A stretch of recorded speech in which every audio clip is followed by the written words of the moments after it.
Why overthinkers are always exhausted?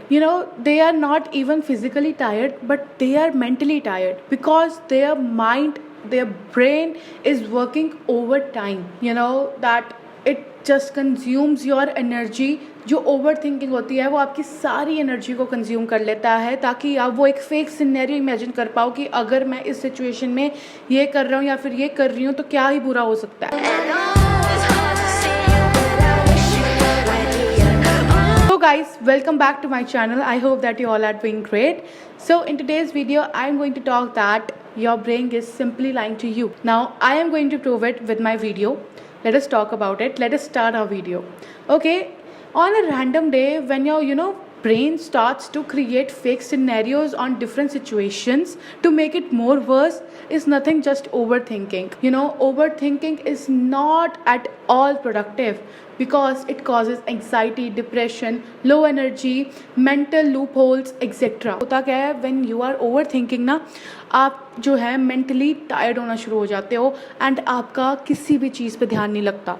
No matter what, no matter it's your hobby, no matter it's your favorite thing to do, etc. Okay, overthinking loves question like what if I fail, what if this, what if that, what if I regret, etc. And overthinking जो है arise कहाँ से होती है?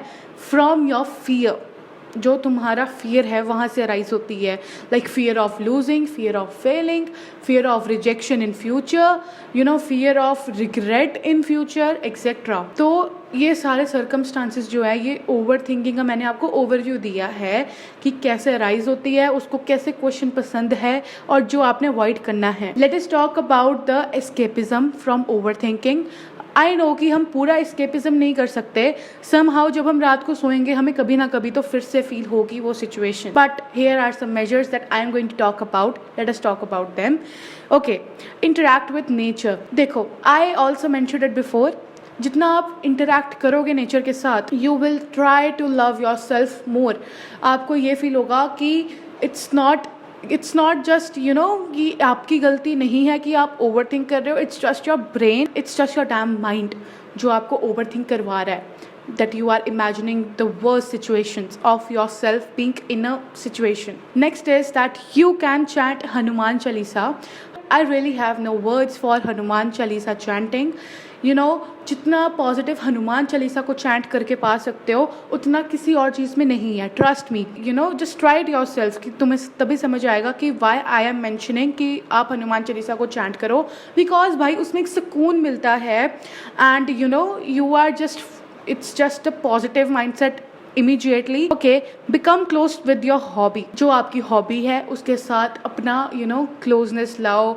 If you love to dance, if you love to sing, just go for it. मैंने आपको पहले भी बोला था कि एटलीस्ट पूरे दिन में हाफ एन आवर तो रखो कि हाँ भाई मैंने अपनी हॉबी ये करनी है. We are going to talk about listen to music. You just listen to your favorite music. एक ऐसा म्यूजिक सुनो जिससे आपको और डिप्रेशन ना मिले, और overthinking ना मिले, and of course you find escapism from the level of your overthinking.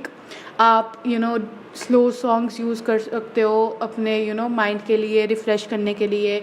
Okay, so that is it for today's video. I know कि मतलब ओवर थिंकिंग मैंने आपको पहले भी बोला कि परमानेंट सोल्यूशन नहीं है, but it's a temporary solution. May be temporary, कभी जाके परमानेंट बन जाएगा आपका solution. I hope so. Okay, so guys, that's it for today's video. I'm going to end this video by saying a thought. Your mind was designed to think, not to predict every possible future. Peace sometimes comes not from having all the answers, but from trusting yourself enough to handle whatever answer life gave you. That's it for today, guys. Thanks for watching. Bye.